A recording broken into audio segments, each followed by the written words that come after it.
अनंत वर्णाद दंसन सहावम भोक्षामि नियम सारम केवली सुत केवली भणिदम नाम कर अनंत उत्कृष्ट दर्शन ज्ञानमय जिन वीर को नियम सार सुकेवली श्रुत केवली पर कथित को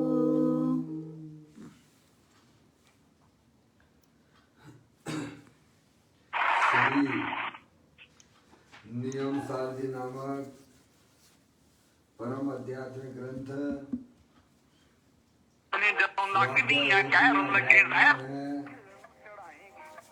आज से 2000 वर्ष पहले इस महान पवित्र ग्रंथ की रचना आचार्य श्री कुंद देव द्वारा इसी पवित्र भूमि पर की गई और इसके टीकाकार पदम प्रमलधारी देव मुनराज हैं। ग्रंथ का नाम नियम सार है। नियम से करने उपकार अपनी आत्मा में सम्यक दर्शन, सम्यक ज्ञान, सम्यक चारित्र रूपी निर्मल पर्याय, पवित्र पर्याय, मोक्ष मार्ग रूपी पर्याय को प्रकट करना, क्योंकि वह पर्याय स्वयं ही सुख स्वरूप है और अनंत सुख का कारण भी है। अनादि काल से हमारे आपके आत्मा में पर को अपना जानने वाली, पर को अपना मानने वाली, पर के साथ संबंध रखने वाली ऐसी मोह राग देश रूपी मलिन पर्याय, अपवित्र रूप पर्याय प्रकट है, जो स्वयं दुख स्वरूप है और अनंत दुख का कारण भी है। ऐसी मोराग देश रूपी मलिन पर्याय का अपनी आत्मा में से उस पर्याय का अभाव करना है और सम्यक दर्शन ज्ञान चारित्र रूपी निर्मल पर्याय, पवित्र पर्याय, मोक्ष मार्ग रूपी पर्याय को प्रकट करना है। ऐसे कार्य की प्राप्ति जिनवाणी माता के द्वारा अपने आत्मा के स्वरूप को पहचानना, अपनी जो आत्म वस्तु है वह परद्रव, प्रभाव और पर्याय से विभिन्न एकमात्र अखंड ज्ञान ज्योति स्वरूप है। ऐसे ज्ञायक प्रभु परमात्मा का माँ जनवाणी माता के द्वारा परिचय करके तत्पश्चात शरीर रागादिक ये सब कर्मकृत वस्तुएं हैं, इनका हमारे आत्मा के साथ में किसी भी प्रकार का कोई संबंध नहीं है। इस प्रकार सम्यक वेद ज्ञान पूर्वक शरीर रागादिक की रुचि छोड़कर अंदर में जो अखंड ज्ञान ज्योति स्वरूप भगवान आत्मा है उसमें ही अपनापन स्थापित करना, उसी को ही निज रूप से जानना और उसमें ही अपनी वर्तमान पर्याय को मग्न कराना, उसे ही अरिहंत परमात्मा ने धर्म कहा है। उसकी चर्चा आचार्य भगवंतों ने, मुनिराजों ने एक एक गाथा, उसकी टीका और कलश के माध्यम से हमें अपने आत्मा के स्वरूप को यहाँ पर समझाया है। देखिएगा, यह परम आध्यात्मिक ग्रंथ है जिसका नाम श्री नियम सारणी है, जिसके 7वें अधिकार के अंतर्गत अपनी चर्चा चल रही है। उस अधिकार का नाम है परम आलोचना, जिसकी 110वें नंबर की गाथा या स्वाध्याय हेतु अपन 2 दिन से पढ़ रहे हैं। आज उसका स्पष्टीकरण पूज्य गुरुदेव श्री के माध्यम से यहाँ पर होगा। प्रारंभिक पाठ करते हैं, फिर उसकी गाथा का और टीका का भाव पूज्य गुरुदेव श्री उनका खुलासा करेंगे, उसे अपन समझेंगे। कर्म तरु का मूल छेदक, जीव का परिणाम जो समभाव है बस इसलिए उसे आलोचन कहा। यह आलोचना के दूसरे भेद की बात यहाँ चल रही है। आलोचना के 4 भेद बताए गए थे, जिसमें नंबर 1 आलोचन, आलुंचन दूसरा आलुंचन और तीसरा आविकृतिकरण और चौथा है भाव शुद्धि। उनकी एक एक गाथा के माध्यम से यहाँ पर चर्चा की गई है। अभी यहाँ पहले भेद की चर्चा अपन आप सब पढ़ के आए हैं 109 नंबर की गाथा के माध्यम से। अब यहाँ पर 110 नंबर की गाथा में आलुंचन का स्वरूप बताया जा रहा है। आचार्य कुंकुदेव आलुंचन का वास्तविक स्वरूप क्या है, तो वे कहते हैं कर्म तरु का मूल छेदक, जीव का परिणाम जो संभाव है बस इसलिए इसे आलुंचन का। यानी आत्मा की पर्याय में मोह राग द्वेष रहित जो संभाव, वितराग भाव, अतीन्द्रिय आनंद स्वभाव जो प्रकट होता है, वही वास्तव में वास्तविक आलोचन कहलाता है। और उस परिणाम के माध्यम से आत्मा की पर्याय में जो मोह राग द्वेष जो है, देह जो है उनको दूर कर देना, किसके द्वारा? अपने समता भाव के द्वारा।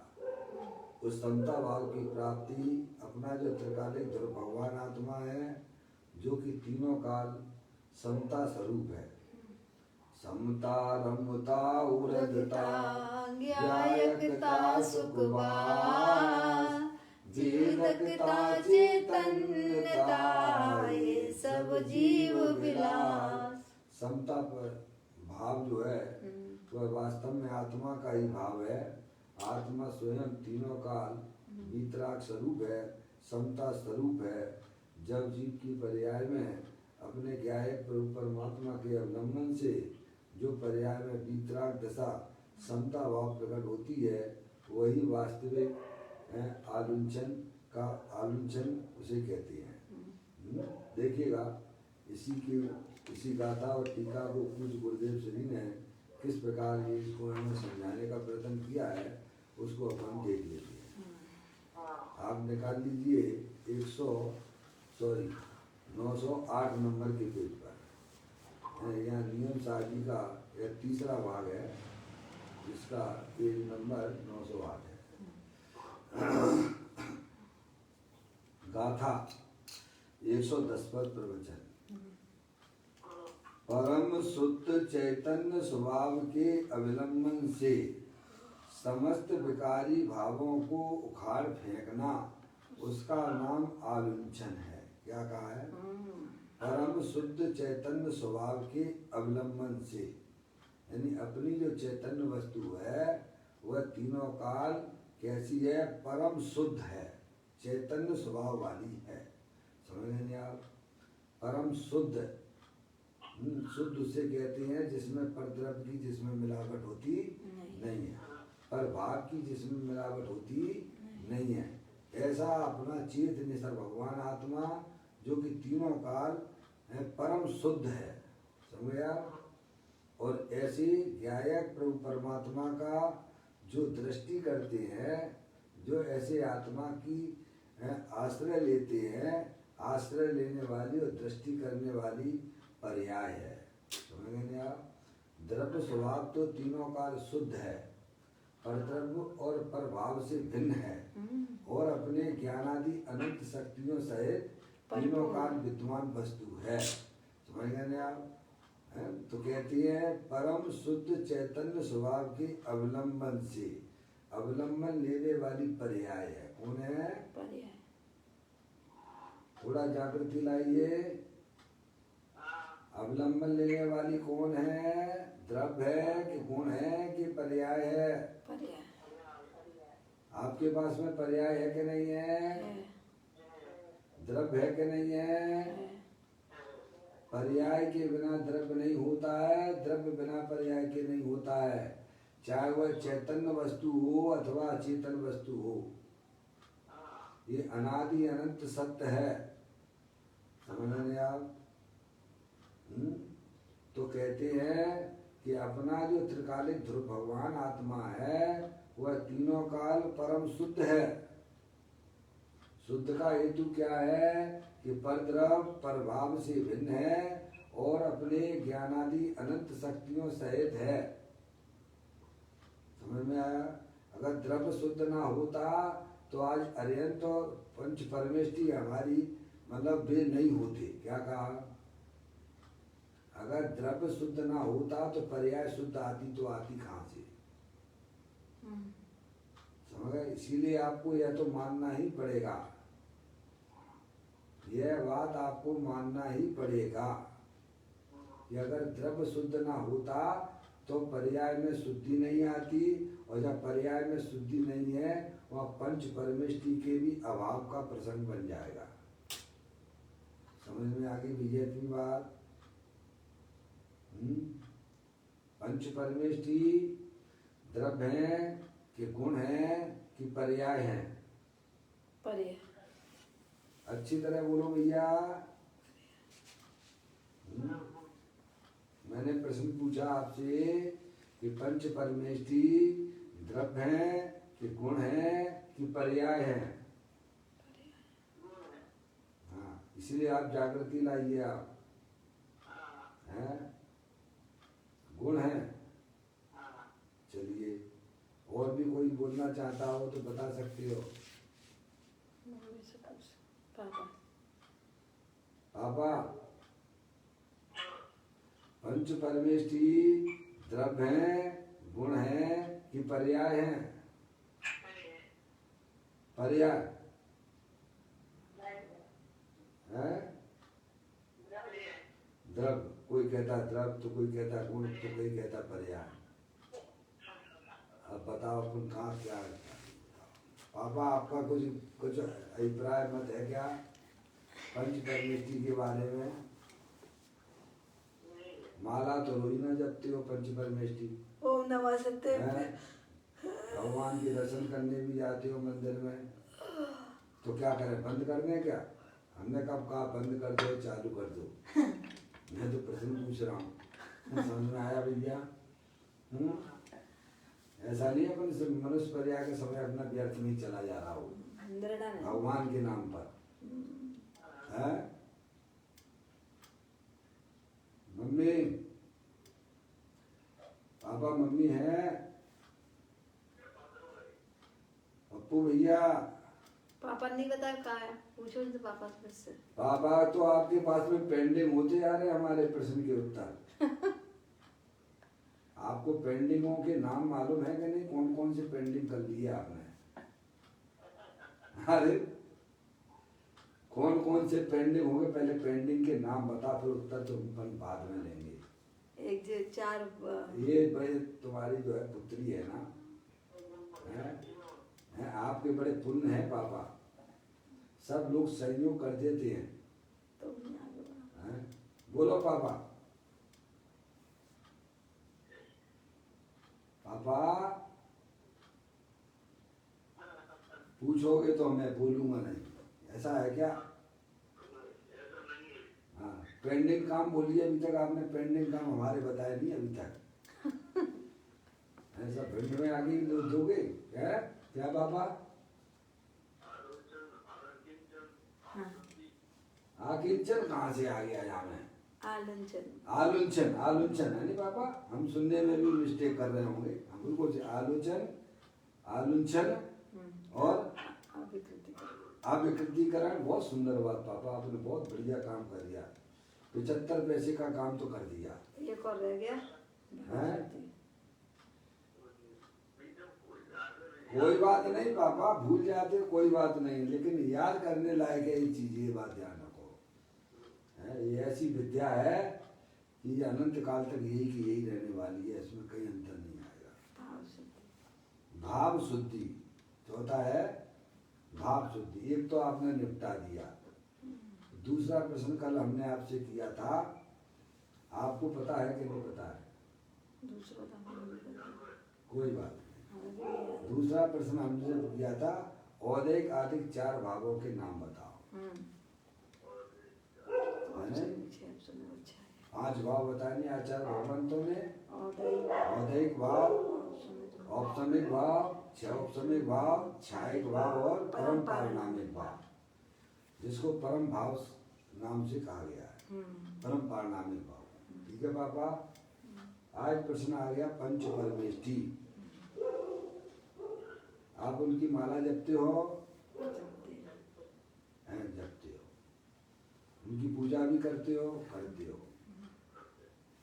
अब मुझे ये पूछना, बताना है, आपसे पूछना है कि पंच परमेष्ठी द्रव्य है, गुण है कि पर्याय है? हैं? सब बोल दो, सभी हैं क्या? कोई एक को छोड़ना मत। पहले सही बोले थे पापा और फिर पापा गड़बड़ाए। हैं? हाँ पापा, द्रव्य है तो पर्याय होगी। बात तो सही कह रहे हो आप। पहले सही बोली थी ना, द्रव्य की पर्याय। हैं पापा बोलिए। हाँ, द्रव्य की पर्याय है पंच परमेष्ठी। ठीक है भैया, पापा ने बिल्कुल सही उत्तर दिया है। समझ में आया? पंच परमेष्ठी है वे आत्मा की पर्याय है। समझ में आ गई भाई साहब? अरिहंत सिद्धाचार्य पाठक साधु है परमेष्टिपन, यह आत्मा की अवस्थाएं आत्मा ही है स्वयं। क्या है ये आत्मा की अवस्थाएं हैं। अवस्था यानी पर्याय है। पंच परमेष्ठी द्रव्य की अपेक्षा से पूज्य है कि पर्याय की अपेक्षा से पूज्य है? पापा दूसरा प्रश्न, पंच परमेष्ठी द्रव्य की अपेक्षा से पूज्य है कि पर्याय की अपेक्षा से पूज्य है? बहुत सुंदर, वो सही गाड़ी जा रही है आपकी लाइन पर। इससे कोई मतलब नहीं है कि हम उसका जवाब दे पाए अथवा ना दे पाए, हम उसके नाम बता पाए अथवा ना बता पाए। इतना तो ध्यान करो, पंच परमेष्ठी पर्याय की अपेक्षा से पूज्य है। पंच परमेष्ठी पर्याय है। अरहंत सिद्धाचार्य पाठक साधु है परमेष्टिपन, यह आत्मा की अवस्थाएं आत्मा ही है शरण। समझ गए? अरे पंच परमेष्ठी निर्मल पर्याय का नाम है। समझ में आया? पवित्र पर्याय का नाम पंच परमेष्ठी है। वह पवित्र पर्याय किसमें से आई है? पवित्र द्रव्य होगा कि नहीं होगा, उसमें से ही आएगी ना भाई। अगर द्रव्य अगर पवित्र ना हो, शुद्ध ना हो, तो पर्याय में भी पवित्रता प्रकट होने वाली नहीं है। अगर तिली में तेल नहीं है तो भाई साहब आपको मार्केट में भी तेल मिलने वाला नहीं है। अगर गन्ने में शक्कर का अस्तित्व नहीं है तो आपको शक्कर भी मार्केट में मिलने वाली नहीं है। अगर दूध में घी का अस्तित्व नहीं है तो आपको मार्केट में भी घी मिलने वाला नहीं है। ऐसे ही द्रव्य तो तीनों काल शुद्ध है, परम शुद्ध है। अपनी चैतन्य वस्तु तीनों काल शुद्ध है। अगर द्रव्य शुद्ध ना होता तो आज पंच परमेष्टि रूपी पर्याय, निर्मल पर्याय भी उनकी आत्मा में ना होती। आगे बात समझ में भैया। आप द्रव्य को शुद्ध मानो अथवा ना मानो वह तो आपकी मान्यता है, पर ज्ञानी कहते हैं द्रव्य तो तीनों काल शुद्ध है। केवल आत्मा द्रव्य ही शुद्ध नहीं है, जगत के 6 द्रव्य जाति अपेक्षा भी हैं, वे सब के सब शुद्ध ही पड़े हुए हैं। क्या है? क्या बोले? जाति अपेक्षा 6 द्रव्यों के नाम बताए गए। कौन कौन से हैं बोलिए?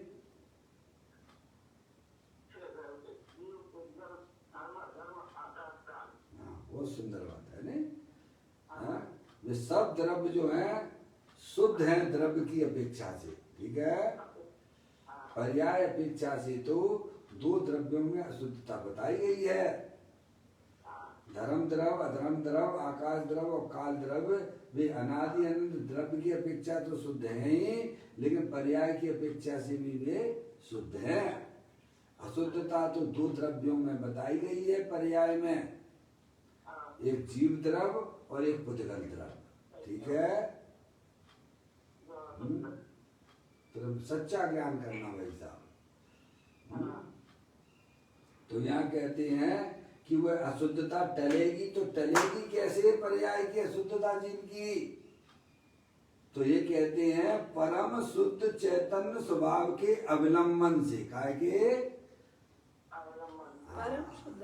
समझ गए ना? अपना जो चैतन्य स्वभाव भगवान आत्मा जो कि तीनों काल परम शुद्ध है, उसका जो सच्चा ज्ञान करते हैं वे अपनी पर्याय को अपने त्रिकालिक ध्रुव भगवान आत्मा का आश्रय लेते हैं, तो उनकी पर्याय में शुद्धता प्रकट हो जाती है।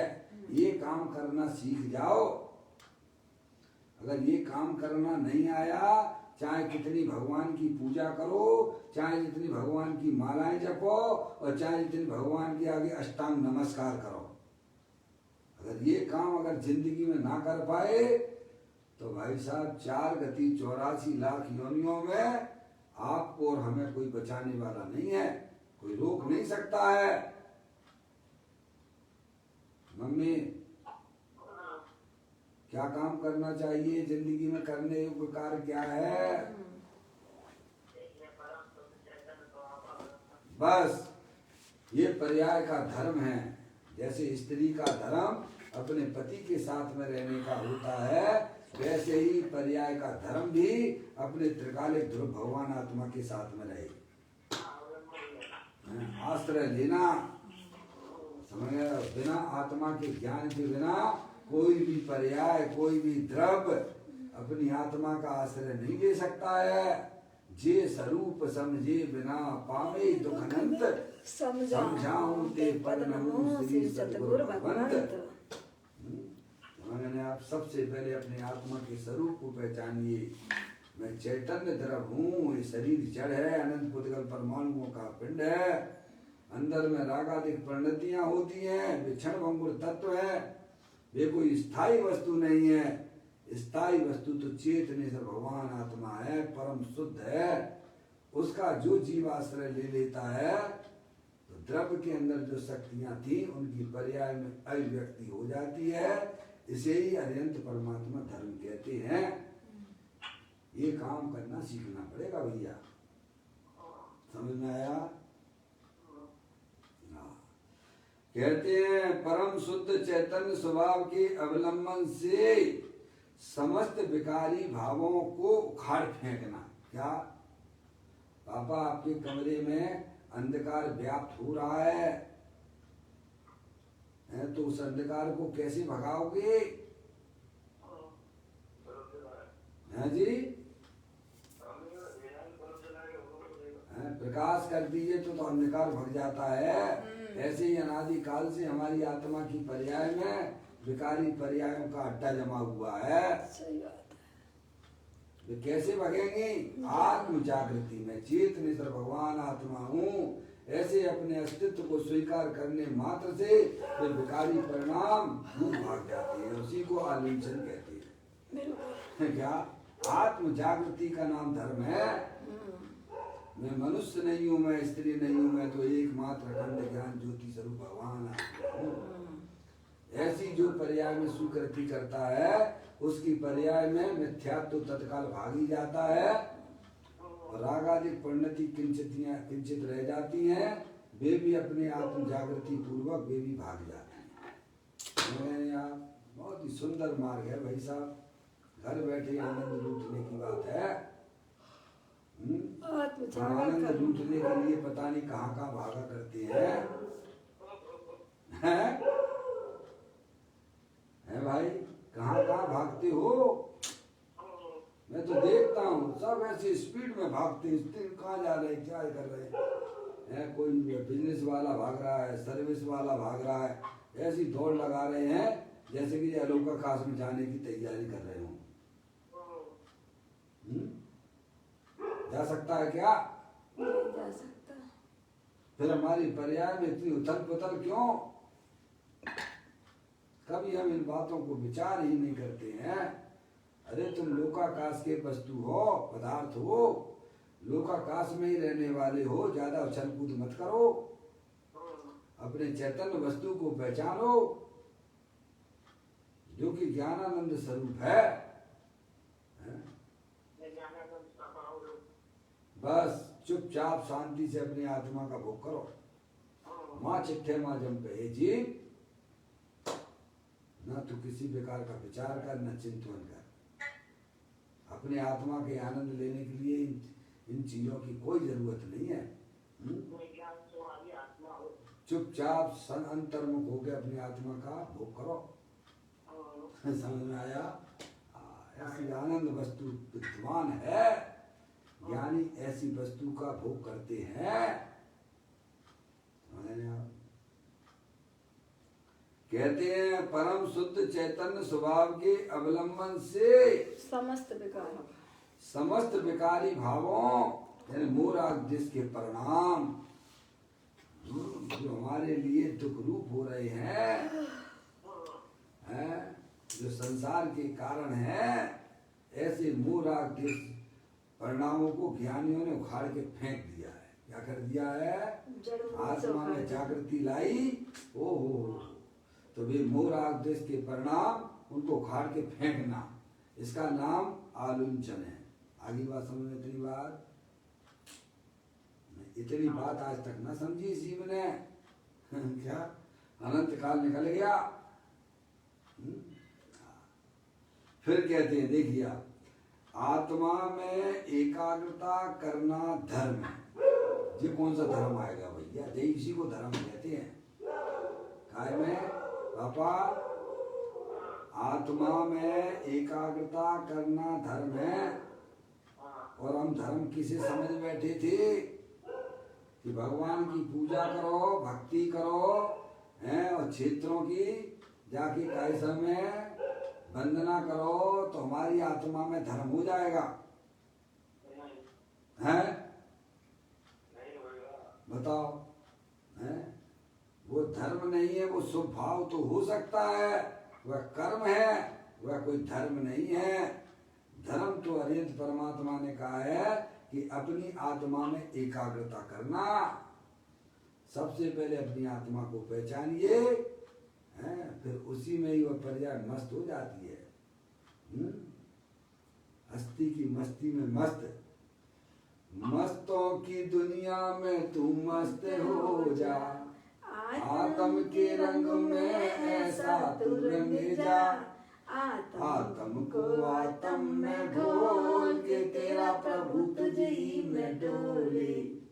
क्यों जाता गिरनारे, क्यों जाता काशी, घटी में है तेरे घट घट का बासी, अंतर का कोना टटोल के तेरा प्रभु तुझ ही में डोले। क्या ऐसा धर्म करने के लिए पापा क्या कहाँ जाना पड़ेगा आपको? कहीं नहीं जाना, बाहर में कहीं नहीं अपनी जाना। आत्मा में भी नहीं जाना। अपनी आत्मा अपने चैतन्य स्वभाव में चले जाना भैया। अपनी आत्मा का ज्ञान कर लो, अपनी आत्मा का भाई साहब आनंद लूट लोगे आप।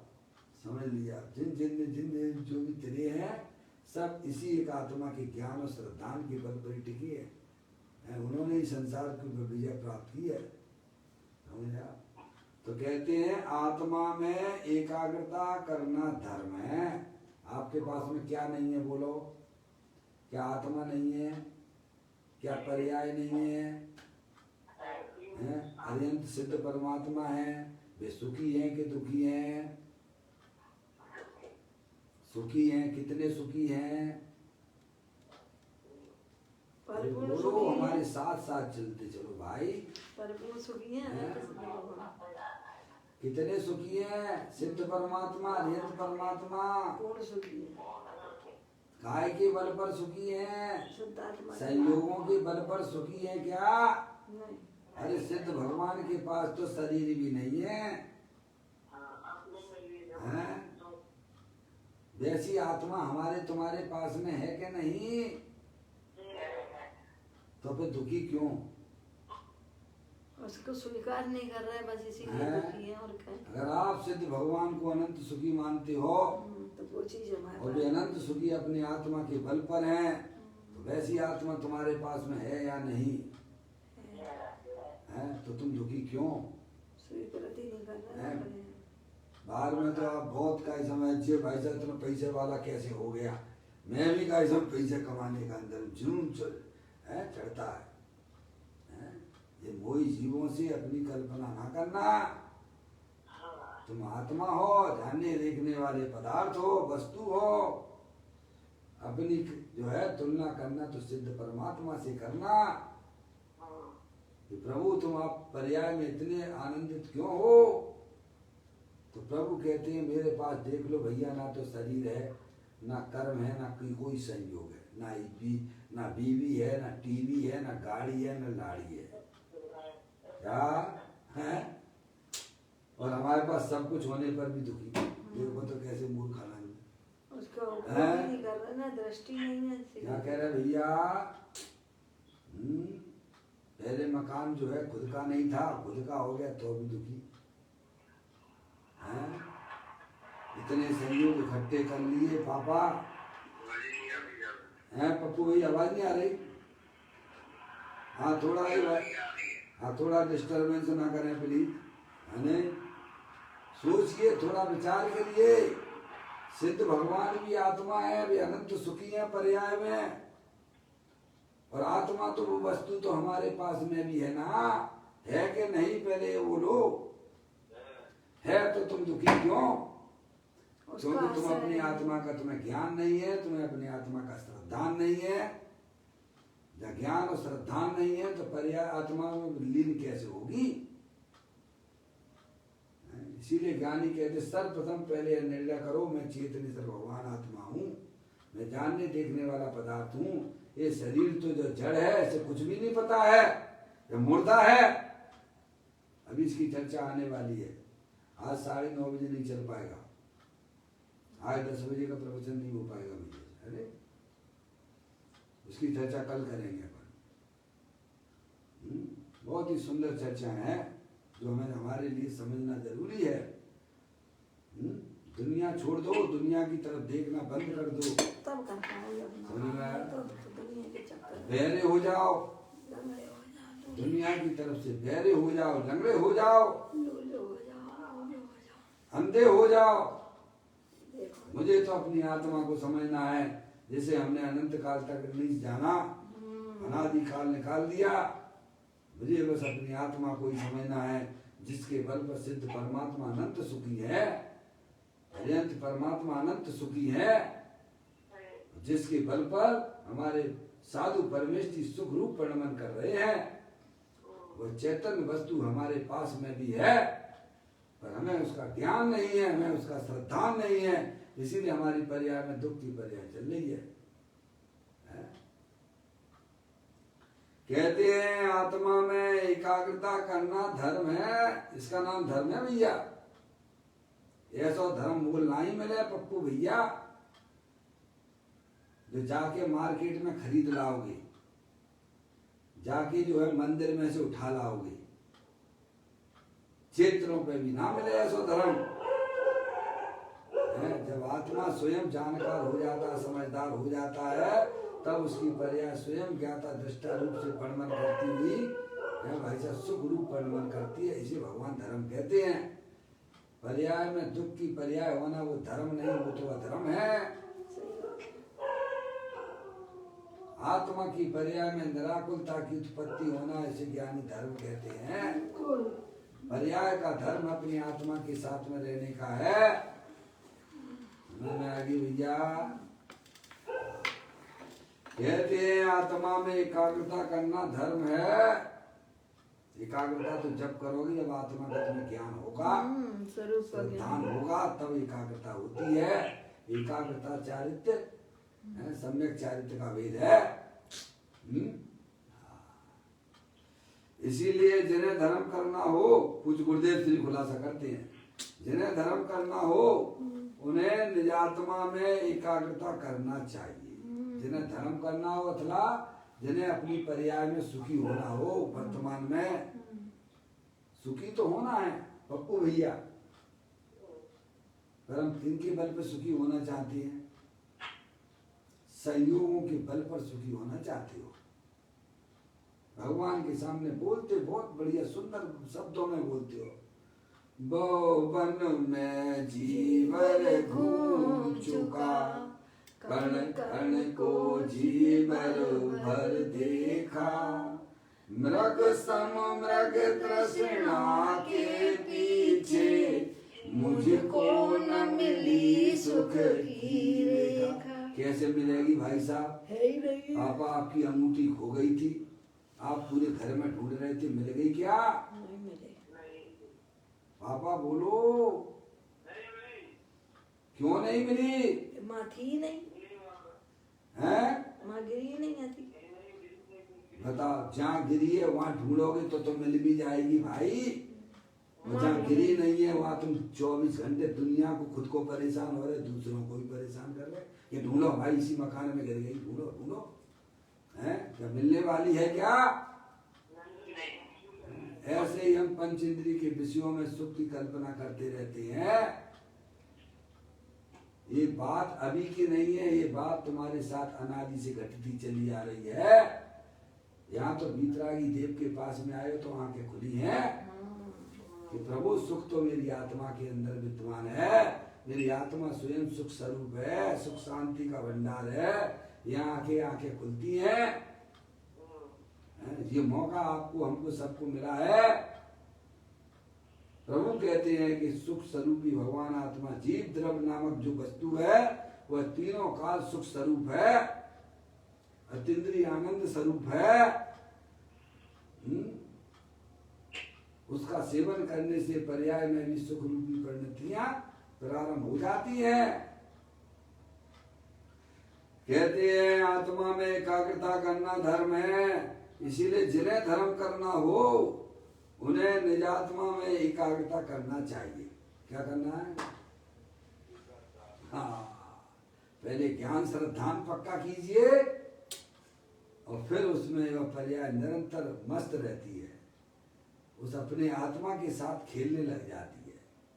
क्या होता है? फिर वह पर्याय किसके साथ में खेलती है? द्रव्य के साथ, अपने चैतन्य द्रव्य के साथ में खेलती है। उसे ज्ञानियों ने धर्म कहा है। वेद विज्ञान जगो जिनके घट, शीतल चित भयो जिम चंदन। आगे की लाइन बोलोगे भाई साहब? केली करें शिव मार्ग में जगमाई जिनेश्वर के लघुनंदन। क्या करते हैं समय दृष्टि जीव? पप्पू भैया समय दृष्टि जीव क्या करता है? खेल ही करें, खेले। वाह वाह पप्पू भैया, लाखों करोड़ों रुपए दे दो, ये बात सुनने को नहीं मिलेगी। जो आज हमारे पुण्य के उदय से ये बात हमें आज सुनने को मिल रही है। तेरा खेलना तेरे पंचेंद्रिय के विषयों के साथ में ना होना चाहिए। पर्याय का खेल द्रव्य के साथ में होता है, तब समझना मोक्ष मार्ग में चालू होता है। ये उस पर्याय का धर्म है। हमारे तो निरंतर पंच इंद्रिय के भोगों के प्रति है भाई साहब, निरंतर ज्वाला अंदर में जल रही है। शुभ अशुभ की ज्वाला से झुलसा है मेरा अंतस्थल है भाई साहब। अपने आत्मा में पर्याय में अगर शांति चाहिए, वेद विज्ञान जगो जिनके गद शीतल चित भयो जिम चंदन, और केली करे शिव मार्ग में जगमाई जिनेश्वर के लघुनंदन। समझ गए? केवली भगवान का लघुनंदन है, सम्य दृष्टि जीव, क्योंकि वह अपनी आत्मा के साथ में खेलता है। किसके साथ खेलता है ना तुम्हारे पास खेलने के लिए वस्तु? तुम्हारा चैतन्य द्रव्य है ना, तुम उसका परिचय करो, उसका ज्ञान करो, उसका निर्णय करो। इसी को ज्ञानियों ने धर्म कहा है। व्यर्थ में पर्याय को भाई साहब इधर उधर ले जाके घुमाते फिरना, ये तुम्हारा कोई धर्म नहीं है।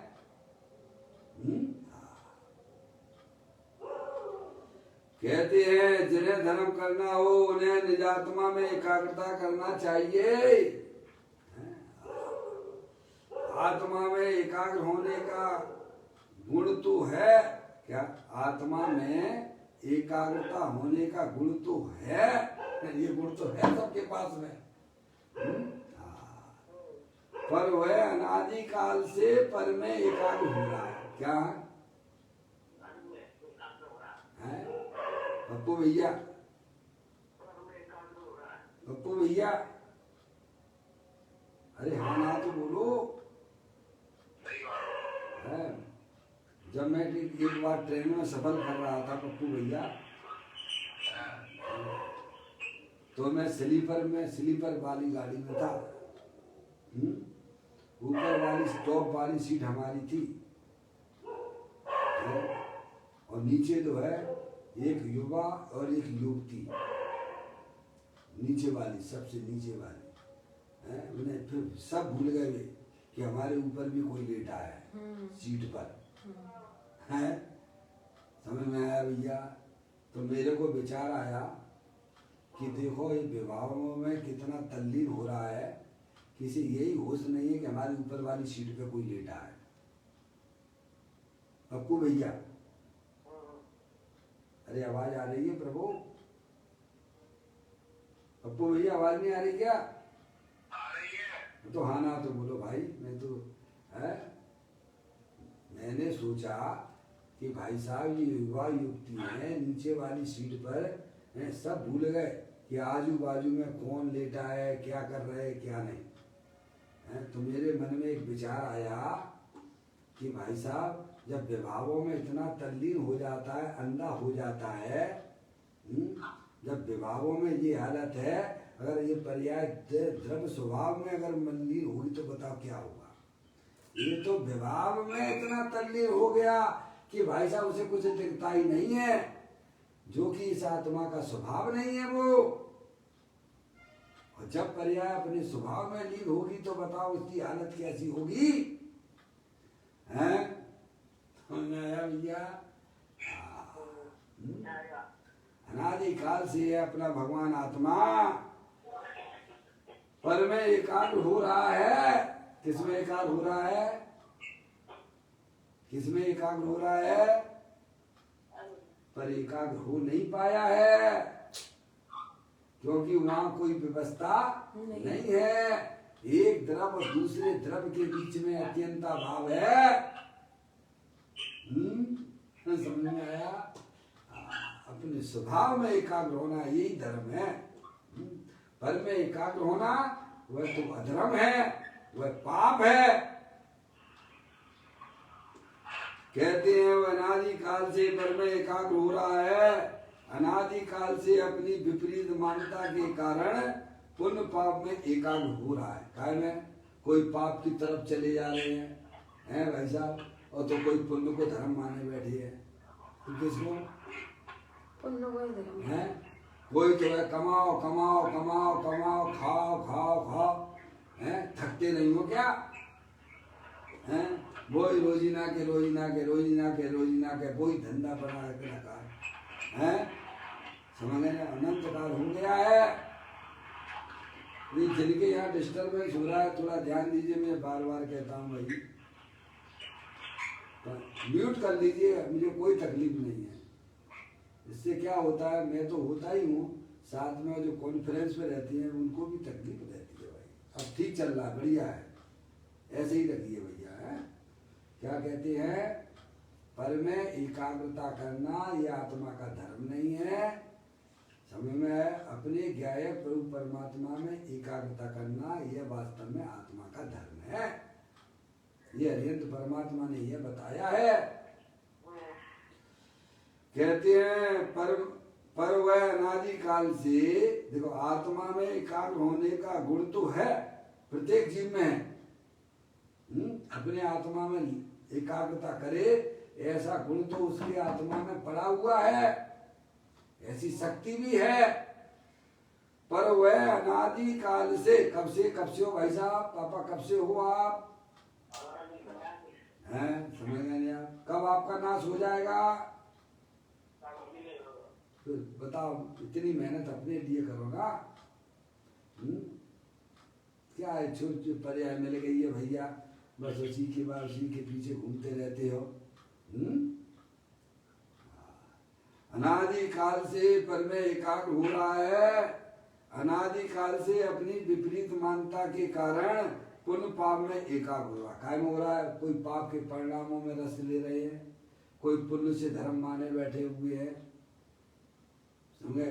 भगवान की पूजा करते करते हमारा कल्याण हो जाएगा, 3 काल में नहीं होगा तुम्हारा कल्याण।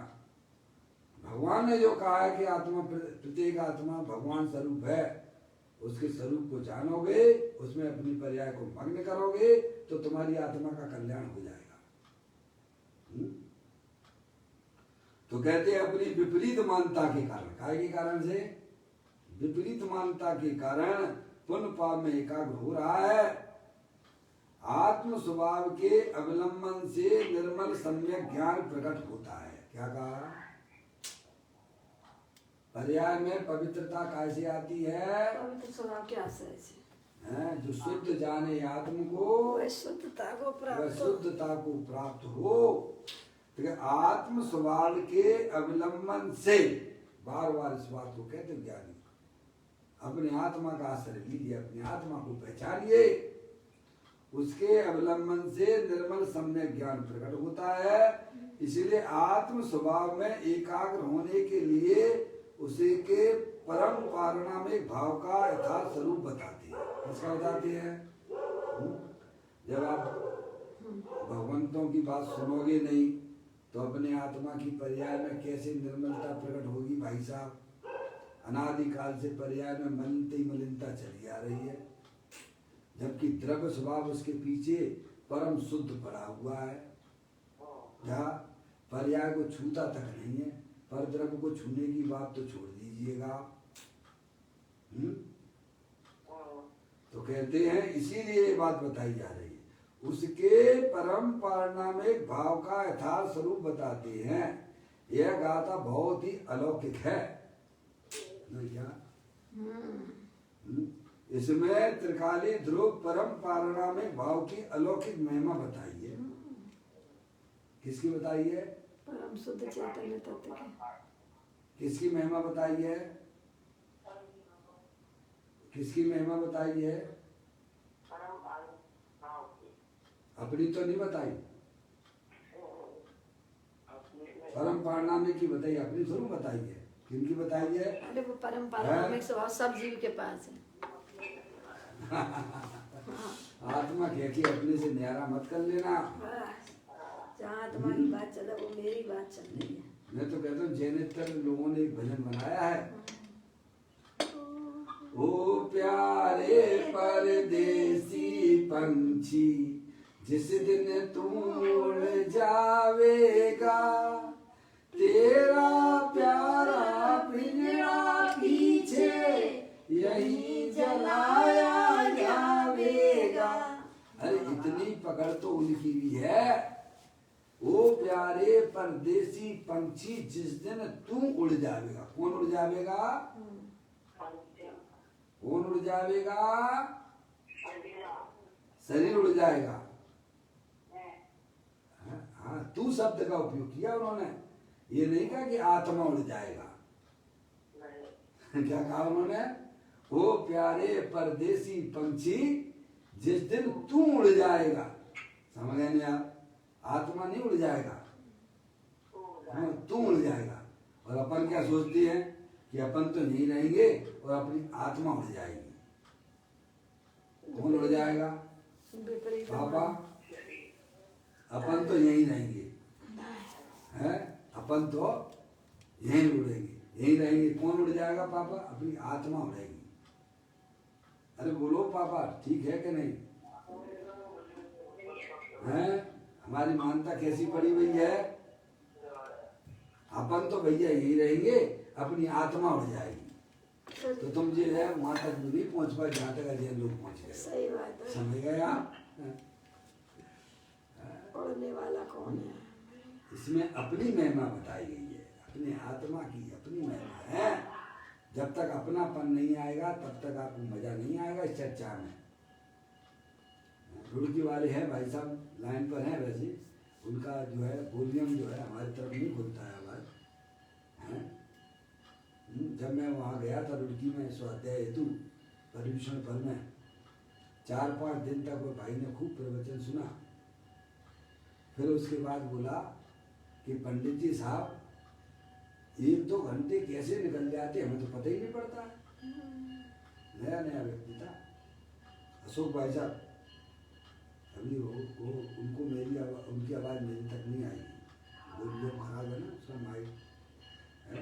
तो वो बोला ये रुड़की के रहने वाले हैं ना, इसीलिए याद कर रहा हूँ। तो कहता है वो व्यक्ति कि भाई साहब, पंडित जी साहब, 5वें दिन बाद बोला कि आपके प्रवचन में मैं 1-2 घंटे बैठता हूँ, मुझे पता ही नहीं पड़ता, तुरंत खत्म हो जाता है। लेकिन ऐसा कैसे हो जाता है? ऐसा इसीलिए होता है कि अपनी बात है ना। किसकी बात है? जब तक आत्मा में अपनापन नहीं आएगा तब तक भाई साहब ऐसा लगेगा आपको कि भाई साहब क्या आत्मा आत्मा की बातें करते रहते हैं, इधर दूसरा कोई काम नहीं है क्या? अरे कुछ ये बताओ कि भगवान की पूजा कर लो, भगवान की भक्ति कर लो, ये तो समझ में आए।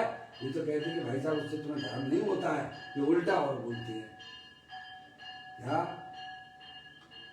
अरे यहाँ स्वाधीनता का मार्ग बताया जाता है, वह तो पराधीन मार्ग है। पर्याय पर द्रव्य का अवलंबन ले, वह पराधीन मार्ग है, वह धर्म नहीं है। अपने गायक प्रभु परमात्मा का आश्रय ले, उसी का नाम धर्म है, ऐसा जन परमात्मा ने बताया है। तो कहते हैं इसीलिए आत्म स्वभाव में एकाग्र होने के लिए उसके परम परिणामी भाव का यथार्थ स्वरूप बताते हैं। यह गाथा बहुत ही अलौकिक है। इसमें त्रिकाली ध्रुव परम परिणामी भाव की अलौकिक महिमा बताई है। आत्मा का त्रिकाल परम स्वभाव कर्म रूपी वृक्ष के मूल का छेदन करने में समर्थ है। कौन सा? आत्मा का त्रिकाल परम स्वभाव शुद्धात्म वस्तु है भाई साहब, सब कर्मों को उखाड़ के फेंक दे, ऐसी उसमें सामर्थ्य पड़ी हुई है। हालांकि एक तरफ दूसरे तरफ का करने धरने वाला नहीं है क्या? फिर भी व्यवहारिक दृष्टि से ये बात बताई जा रही है। क्या समझ में आ गया? ऐसे आत्मा में शक्तियां पड़ी हुई हैं। अरे सुबह का भूला हुआ भाई साहब शाम को घर में आ जाता है। अरे सुबह का छद्मस्त शाम को परमात्मा हो जाता है। बोलो होता है कि नहीं होता है? होता है। ऐसी शक्तियां हमारे आत्मा के अंदर विद्यमान है, हमें पता तक नहीं है। ऐसी ऐसी शक्ति हमारे आत्मा में है। उन्हें पहचानने की जरूरत है। कहते हैं आत्मा का त्रिकाल परम स्वभाव कर्म रूपी वृक्ष के मूल का छेदन करने में समर्थ है। अनादिकाल से हमारी आत्मा के साथ में 8 कर्मों का संयोग है, ये बात सत्य है क्या? और उनका छेदन, उन्हें दूर भगाने की शक्ति भी हमारी आत्मा के अंदर है। आत्मा अगर जागृत हो जाता है पर्याय में तो भाई साहब कर्म भागे, जीव जागा जीव जागा कर्म और भागे। कर्म भागे। जब तक जीव सो रहा है तब तक ही कर्म हावी है। घर में जो है चोर कब तक रहेंगे? जब तक मालिक सो रहा है। अरे घर में चोर कब तक रहते हैं? जब तक मालिक सो रहा है तब तक। बहुत सुंदर बात। और मालिक जग जाए तो ऐसे ही आत्मा की पर्याय में जब जागृति हो गई, मैं तो चेतनेश्वर भगवान आत्मा हूँ, अनंत शक्तियों के भंडार वाला हूँ, कर्म जो थर थर कांपते हुए बाहर निकल जाती हैं। समझ में आया? ऐसी शक्तियां हमारी आत्मा के अंदर विद्यमान है। उनका सेवन करिए, उनको पहचानिए।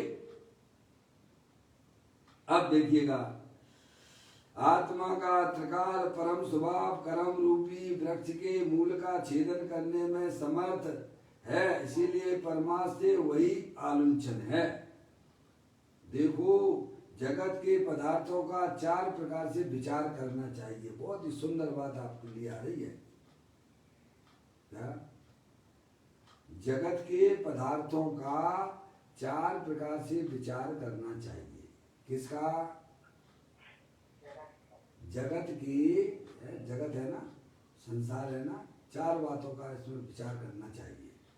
अगर आपको अपनी आत्मा में आत्मिक आनंद प्राप्त करना है तो इन 4 बातों को आप ध्यान से सुनिए और उनका विचार कीजिएगा। वो 4 बातें कौन सी हैं? नंबर 1, आत्मा के अलावा जो निमित्त है वे संयोगी पदार्थ हैं, क्या वे आत्मा है? ऐसा विचार कर। क्या क्या? नंबर 1 पप्पू भैया, आत्मा के अलावा, आत्मा अरूपी है, ज्ञानादि अनंत शक्तियों के भंडार वाली है। उस आत्मा के अलावा शरीर और शरीर से संबंध रखने वाले जितने भी चेतन अचेतन पदार्थ हैं, वे सब निमित्त है। तो कहते हैं आत्मा के अलावा जो निमित्त है वे संयोगी पदार्थ है। क्या है वे? संयोगी पदार्थ है। क्या वे आत्मा है? क्या है? परद्रव है ना। शरीर कौन है आपके लिए भाई साहब? कौन की सेवा करते हो दिन रात 24 घंटा? जो अपना नहीं है उसके अपने बने में जीवन चला गया। किन की सेवा में जा रहा है आपका जीवन? शरीर और संयोग की सेवा है। ऐसी सेवा करते हो कि अवक्ष तक को ना गिनते हो, ना दिन चैन ना रात चैन।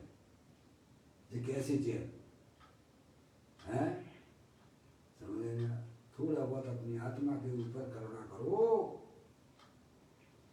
तो कहते हैं आत्मा के अलावा जो निमित्त हैं वे संयोगी पदार्थ हैं। अत्यंत सिद्ध परमात्मा वे कौन है? संयोगी पदार्थ है। निमित्त है कि नहीं है? हैं। फिर भी हमारी आत्मा से भिन्न है क्या? भिन्न है, भिन्न है। वे आत्मा नहीं है, ये कह रहे हैं। आत्मा के अलावा जो निमित्त है वे संयोगी पदार्थ हैं, क्या वे आत्मा है? ऐसा विचार करो, विचार करो। ठीक है, पहला नंबर का विचार ये हुआ। फिर कहती है दूसरा नंबर, पर्याय में पुण्य पाप रूप क्षणिक विकार होता है, क्या आत्मा सिर्फ विकार मात्र ही है? ऐसा विचार करो। हमारी आत्मा में जो भी शुभाशुभ रूप परिणाम होते हैं कि नहीं होते हैं? नहीं होते हो तो अद्वैत परमात्मा हो गए आप पर्याय में।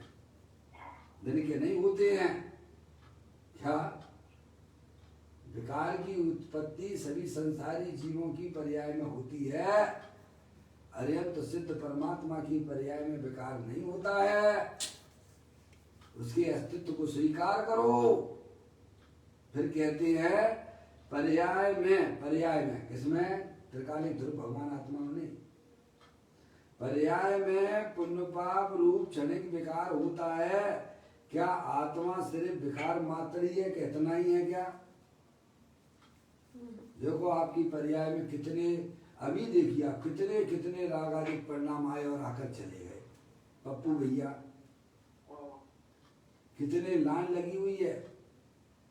ज्ञानी को सब ज्ञान रहता है, समझे? कितने अभी तक कितने विकार आए और आकर चले गए। अगर वे विकार रूप आत्मा हो जाता तो आत्मा भी आत्मा का खात्मा हो जाता। विकार तो चले गए। सोने वाली पर्याय है आपके पास में क्या? अभी नहीं। अभी आपकी पास में सोने वाली पर्याय है क्या? वो सोने वाली पर्याय ही विकार है। अभी आपके पास में दूसरी है समझने वाली, अपनी आत्मा को समझने वाली है, समझ में? पर वह भी क्षणभंगुर तत्व है। इतना ही आत्मा को ना समझ लेना।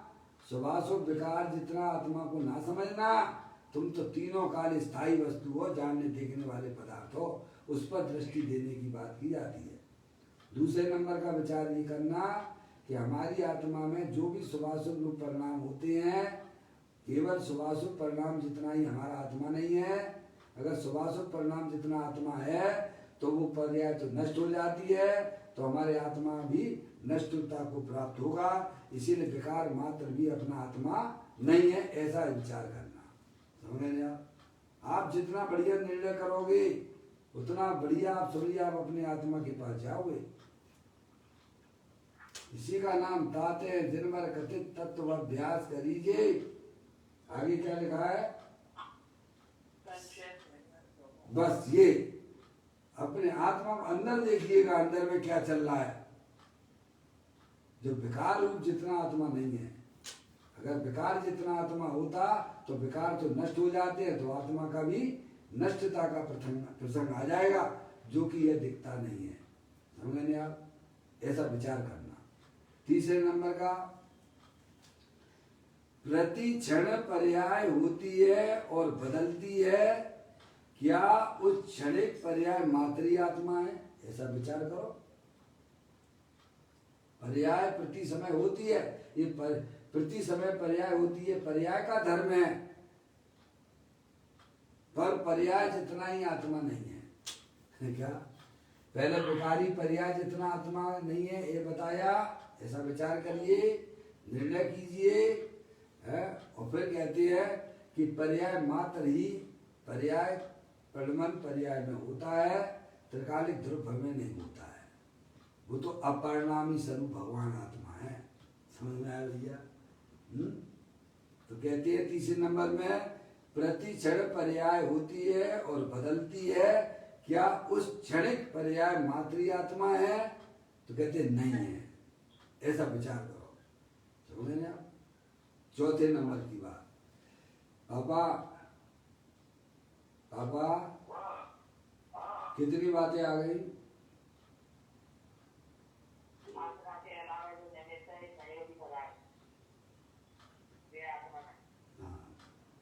क्या भी आत्मा है? क्या भी आत्मा है? ऐसा विचार करो। मम्मी, क्या ये सहयोगी पदार्थ जो है आत्मा के अलावा क्या भी आत्मा है? है? नहीं है? क्या मतलब? संशय आत्मा गाड़ी चलाओ तो एक्सीडेंट हो जाएगा। पर है, हाँ, अच्छा कोई बात नहीं है, पर है। समझ में आया? एक नंबर का विचार ये। दूसरे नंबर का, पापा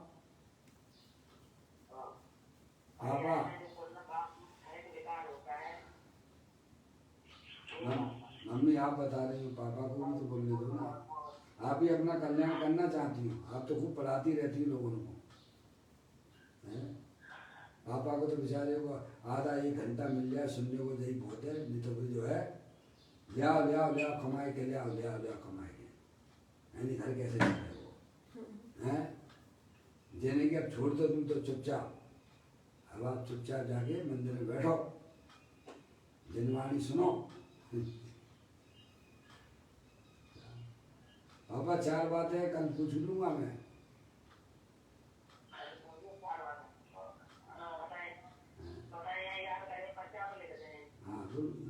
इसका चिंतन करो, विचार करो, निर्णय करो तो हमारी आत्मा जो है ना, ये अंदर में जो है ना ये कसाय उससे गलती है मम्मी।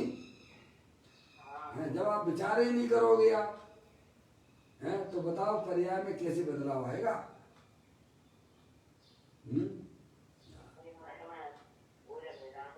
चौथे नंबर की बात, तीन बातें आ गई हैं। संयोगी पदार्थ जो आत्मा से भिन्न है, क्या वे आत्मा है? नहीं है। उसमें उत्तर में आना चाहिए नहीं है। पुण्य पाप के परिणाम जो हमारी आत्मा की पर्याय में होते हैं, क्या उतना ही आत्मा है? नहीं। तो उत्तर में आएगा नहीं है, क्योंकि पुण्य पाप के परिणाम तो हर समय बदलने वाले हैं। समझ में आया? उत्तर में आना चाहिए नहीं है। यही निर्णय ताते जिनवर कथित तत्व अभ्यास करीजिए, संशय विभ्रम बोध त्याग आपो लख लीजिए। तीसरे नंबर की बात की पर्याय मात्र जितना आत्मा नहीं है।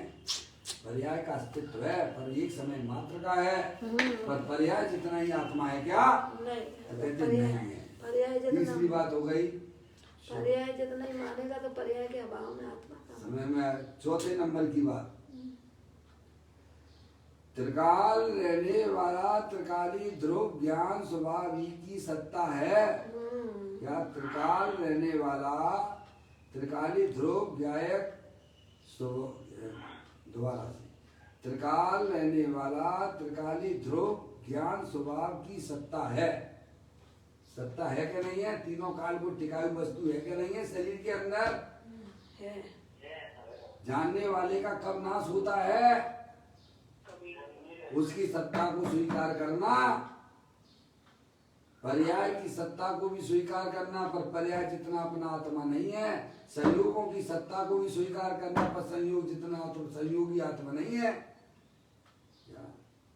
ऐसे ही अपने त्रिकाली ध्रुव भगवान आत्मा स्थायी वस्तु है कि नहीं? शरीर के अंदर कोई चीज स्थायी है कि नहीं? इसका पोस्टमार्टम करो पापा। क्या इस शरीर का पोस्टमार्टम जब होगा तो उसमें से स्थायी चीज क्या निकलेगी ये बताओ? अरे बोलो। आप चैतन्य रूप से अविनाशी तत्व निकलेगा इसमें, जो न जन्मता है न कभी मरता है। ऐसे ज्ञायक प्रभु परमात्मा की दृष्टि कराने के लिए शास्त्रों का निर्माण हुआ है। समझ में आगे भैया? आगे देखें भाई, तू विचार कर कि उक्त कहे अनुसार संयोग, विकार, क्षणिक, पर्याय और त्रिकाली ध्रुव स्वभाव, इस प्रकार जगत में पदार्थ चार हैं। इन चार प्रकारों में समस्त पदार्थ आ जाते हैं। इन चार के सिवाय जगत में अन्य कुछ भी नहीं है। अब तू विचार कर कि इन चार प्रकारों में किसके आधार से धर्म होता है? क्या विचार करना?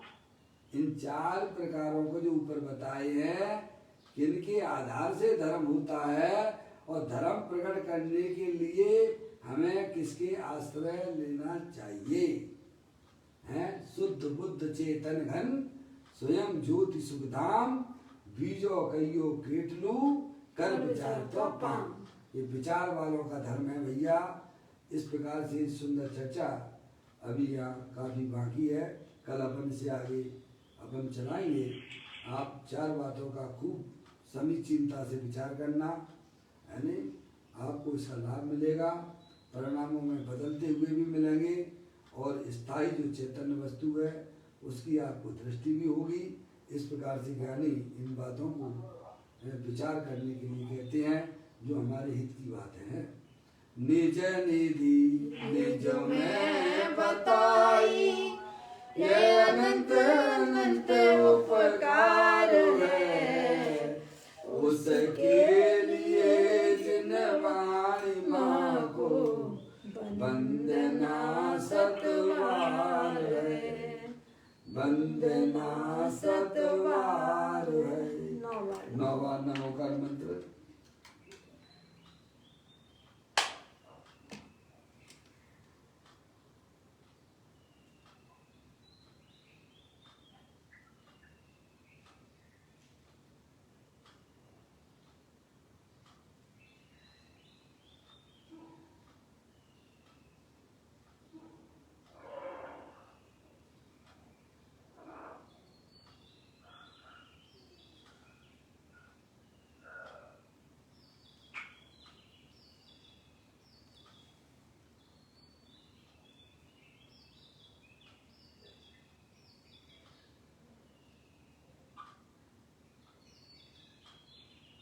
बोलो तो जिनवाणी माता की जय।